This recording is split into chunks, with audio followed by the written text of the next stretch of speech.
Bom pessoal, meu nome é Gabriel, eu faço parte do grupo que está composto pela Fernanda, pelo Anderson, pela Luziane e pelo Humbert, certo? A gente vai estar apresentando o nosso trabalho de botânica, que teve como nome Botânica no Jantar, beleza? E assim, o tema que a gente escolheu foi pamonha de milho verde e licor de jabuticaba. Primeiramente a gente vai estar falando um pouco sobre a morfologia desses frutos e logo após a gente vai estar dando uma pequena explicação de como foi preparado, beleza?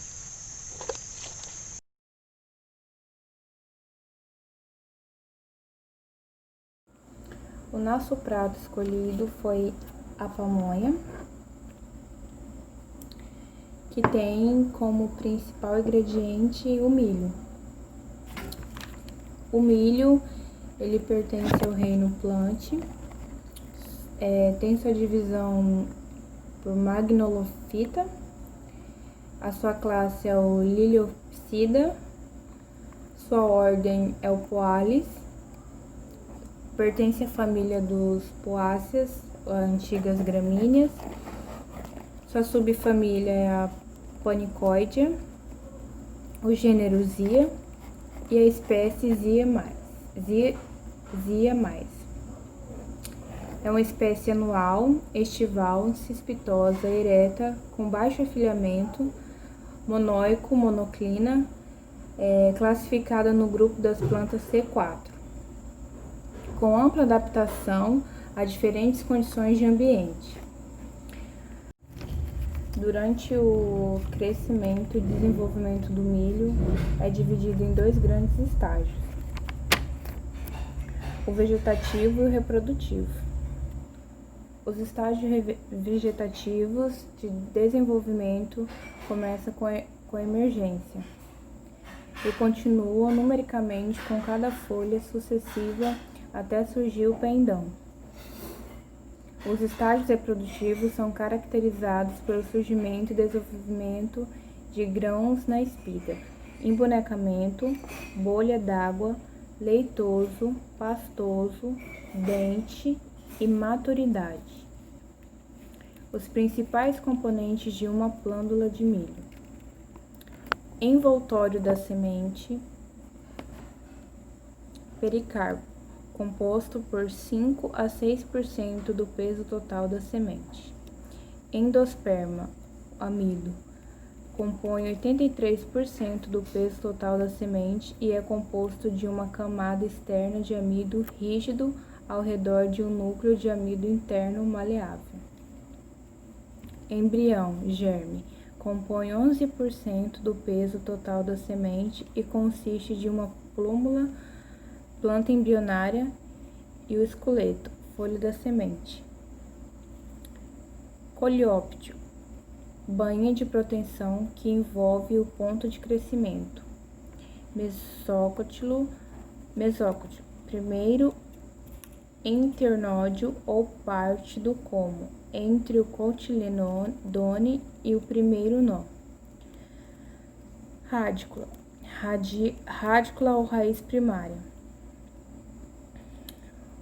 Coloriza, bainha de proteção.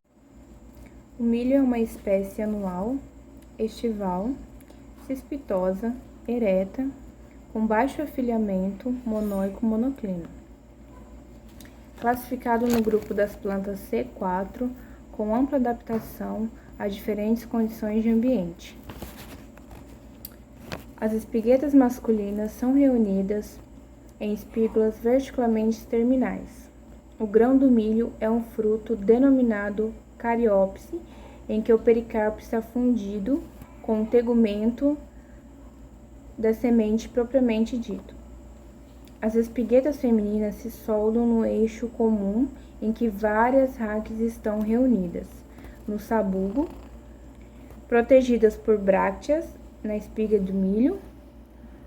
A flor feminina apresenta um único enigma, a barba do milho.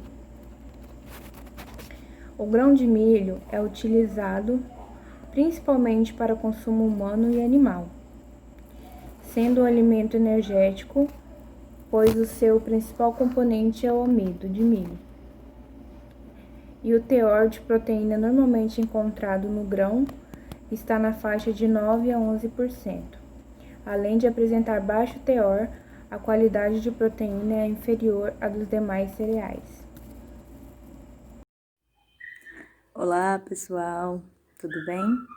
Eu sou a Luziane, hoje vamos falar um pouquinho sobre botânica. Nosso trabalho é referente à botânica no jantar. Sou estudante de agronomia e vamos falar um pouquinho sobre o milho hoje.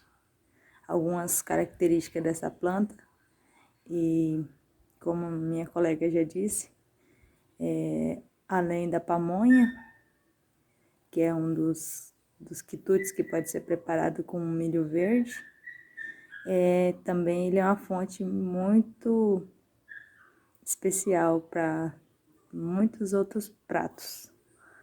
Então, espero que vocês entendam e desde já eu agradeço.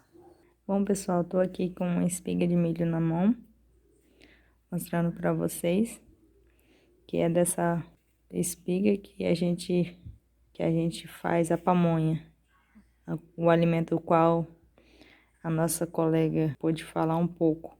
Vem da planta do milho e, embora eu esteja com essa espiga na mão aqui, eu vou falar sobre as características morfológicas da planta, do milho. Começando falando sobre as raízes do milho. Ele possui raiz fasciculada, a partir do embrião que corresponde à radícula, é a que vai dando origem à raiz primária. A raiz primária que se aprofunda no solo em sentido vertical. E em seguir, as raízes secundárias, as quais se ramificam com grande capacidade até a raiz primária se desintegrar. Ou seja, a raiz primária nasce e logo após as raízes secundárias vão se ramificando e a raiz primária se desintegra. E após isso, surgem as raízes adventícias, que são aquelas que elas aparecem já no caule. E aí elas crescem nos primeiros nós do colmo e atingem o solo, né, se ramificam bem intensamente e dão sustentação à planta, ajudam na sustentação da planta. Outra característica também importante é sobre o caule. O caule do milho pode atingir cerca de 2 metros, mas aí vai variar da função do próprio híbrido, né? Também das condições climáticas e o fornecimento de água, características do solo, fertilidade, entre outras características. O caule do milho se forma quando atinge cerca de 15 centímetros. Ele já está totalmente formado com esse tamanho, possuindo as suas folhas. Aí os primórdios da inflorescência feminina, que irão construir as espigas, maçaroca no caso, né? Também chamada de maçaroca. Se localiza na axila das folhas e também possui inflorescência masculina, situada na extremidade, no caso no ápice do caule. É um colmo ereto, geralmente não ramificado, se apresenta nós e entre nós e se denomina dimeritalos, os quais são esponjosos e relativamente ricos em açúcares. Essa foi uma qualidade também, uma característica do milho, que é o seu caule, né? A parte dessa planta. Agora falando um pouco sobre as folhas. As folhas do milho são estreitas, seu comprimento é superior à sua largura, estão dispostas alternadamente inseridas nos nós do caule, são constituídas por uma bainha invaginante, pilosa de cor verde clara e o seu limbo é verde escuro e estreito de forma lanceolada, possui bordas serrilhadas e com uma nervura ventral vigorosa. O meristema também é chamado de portão de crescimento, que é onde se formam as novas folhas no decorrer do crescimento da planta. Aí, falando também um pouquinho sobre a flor do milho. O milho é uma planta monóica, ele apresenta tanto os órgãos feminino quanto masculino aí na mesma planta.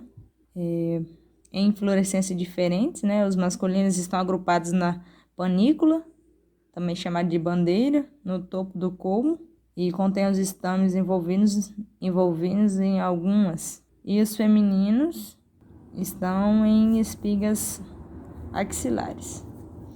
Aí os órgãos masculinos sempre aparecem primeiro, do que os femininos. E por isso a gente pode denominar a espécie do milho de protandrica. A panícula, que no caso é o pendão do milho, que é no pendão que contém as flores masculinas, pode atingir de 50 a 60 centímetros. Tem coloração variada, pode ser tanto esverdeada ou vermelho, escuro. Aí cada florzinha do milho possui 3 estames e a produção de pólen pode durar até 8 dias. A inflorescência feminina é a que vai designar a espiga, né? Ou maçaroca, como podemos chamar também. Essa espiga é constituída por um eixo longo, a gente também conhece popularmente como sabugo, né? No qual se dispõe os alvéolos e se desenvolve as espiguetas, os pares, sendo uma fértil e outra estéril. No caso, em um pé de milho, a gente pode observar que existe sempre duas espigas. Tem uma fértil e uma que não tem nada, né? Geralmente a gente, para o consumo, tira aqui é fértil para consumir. No caso, essa aqui eu estou mostrando é uma espiga fértil. É isso aí, pessoal. Espero que tenham entendido sobre um pouquinho das características dessa planta, a qual a gente trouxe aqui hoje. Muito obrigado, eu agradeço.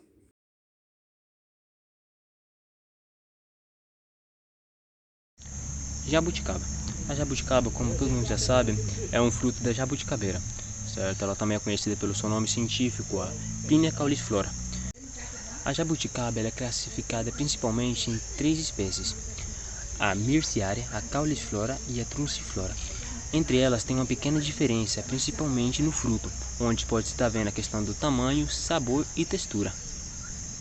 Essa planta ela é nativa principalmente da Mata Atlântica, onde ela pode estar sendo encontrada principalmente no Brasil, no Paraguai, na Argentina, na Bolívia e no Uruguai. Ela pertence à família das mirtáceas. Elas podem ser árvores ou se não arbustos, certo? Normalmente elas são perennifolhas, ou seja, ela permanece com sua folhagem durante todo o ano. Elas não ficam sem elas. E uma das características dessa família é que ela é considerada uma planta aromática e rica em óleo, que normalmente é utilizada em perfumes e em farmácias, certo? E pelo fato da sua madeira ser uma madeira bem resistente, ela também é utilizada na fabricação de pequenos móveis, que acaba sendo utilizado na decoração de salas ou se não apartamentos. Jabuticabeira, árvore frutífera muito popular no Brasil, chegando a atingir de 12 a 15 metros de altura. Os galhos crescem naturalmente logo a partir ao solo. Possui tronco liso e tons variam do marrom claro ao cinza. Tem como característica desprender a casca ao longo dos troncos e galhos, criando um efeito bastante atrativo. Possui folhas perenes e pequenas, opostas, com uma coloração verde brilhante de forma ovalada. No início da brotação, suas folhas têm coloração suavemente rosa. Suas folhas são brancas, sésseis, surgem diretamente do caule. E as suas raízes possuem raízes pivotantes. Do tipo baga globosa, com cerca de 3 cm de diâmetro, casca avermelhada, quase preta, polpa esbranquiçada, mucilaginosa e agridoce, possuem de 1 a 4 sementes, sendo essas sementes poliembriônicas. Jabuticabeiras são plantas caulifloras, ou seja, as flores se desenvolvem ao longo do caule, não se restringindo às regiões apicais e axilares do ramo. Acredita-se que as caulifloras é decorrente do desenvolvimento de gemas adventícias reprodutivas ou da presença de gemas dormentes que somente desenvolvem após vários anos de sua formação. Período esse que o caule já se torna bastante desenvolvido e espesso. Além disso, as flores são hermafroditas, actinomorfas, brancas, tetrâmeras e possuem um ovário ínfero, com 2 óvulos por lóculo. São aromáticas, produzindo um aroma adocicado. O estigma é captado e os estamos são numerosos. Nesse breve vídeo estarei explicando como é feito o licor de jabuticaba. O licor de jabuticaba é uma bebida alcoólica de nível teor mais baixo e é feita através do fruto de jabuticabeira, que é a jabuticaba. Bom, para a realização da receita você vai precisar de 1 litro de água ardente, 500 gramas de jabuticaba madura e 250 gramas de açúcar. E um frasco também da boca mais larga, que possui essa jabuticaba juntamente com a aguardente. Para a realização da receita, você pegar a aguardente e colocar nesse frasco da boca mais larga, pegar a jabuticaba, cortar a casca para que a polpa saia do fruto e colocar na aguardente. E depois, logo em seguida, adicionar 250 gramas de açúcar e deixar por fermentar por mais de 10 dias. Lembrando, quanto mais tempo ficar nessa conserva, melhor vai ficar a bebida.